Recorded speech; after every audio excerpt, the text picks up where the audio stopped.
Hi, I'm Ben Bowling. And I'm Scott Benjamin. And we're here at the High Museum of Art for a very special episode of Car Stuff. That's right. Today we're going to take a look at the 1936 Stout Scarab.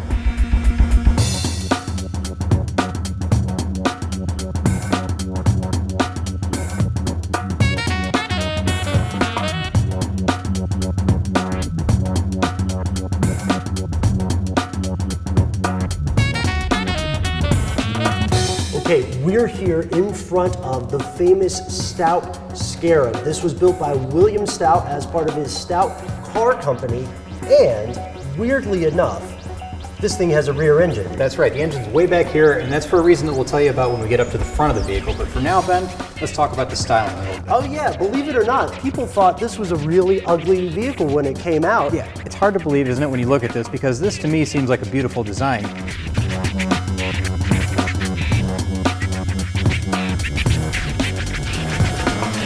It's become an Art Deco icon. Yeah, it's a masterpiece. This was built to have the shape of a scarab, and it's not just the outside that's unique. This has a very special purpose, right, Scott? That's exactly right. It has some unusual features inside that were way, way ahead of its time, just like many of these dream cars. The front seats rotate completely. That's right. The back seat lays down like a couch. Yeah, and there's a table that folds out in case you want to play cards with anybody else in your rolling living room. Yeah, that's right. You can hold drinks on there or whatever, but the idea was that this is built for someone who's on the go and wants to have a party.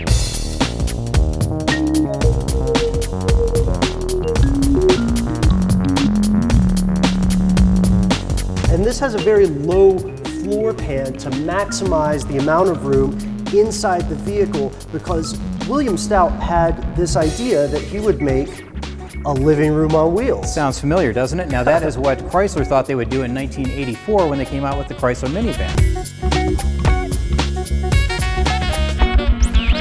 Yes, ladies and gentlemen, we are standing in front of what could arguably be called the world's first minivan. That's right, except this one was built with an all-aluminum skin, had a tubular steel frame. Oh yeah, and it had this lacewood interior so that it would be easier to clean. That's right, and you remember how we mentioned that it had a rear engine?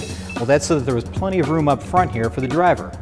And as odd as the Scarab may seem today, we have to remember that a bunch of the features in this vehicle later became features in production cars. Yeah, but decades later, as is the case with many of these dream cars. Now, you want to know one feature that I wish they had kept is the Scarab here in the front.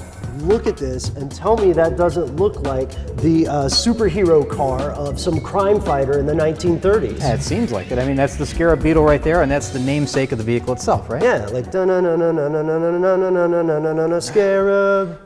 No? No. I thought it worked. No, it didn't work. Thanks so much for watching. We hope you enjoyed this episode. You can find us on Facebook, Twitter. We have our very own website, CarStuffShow.com, and please stay tuned for some upcoming dream cars.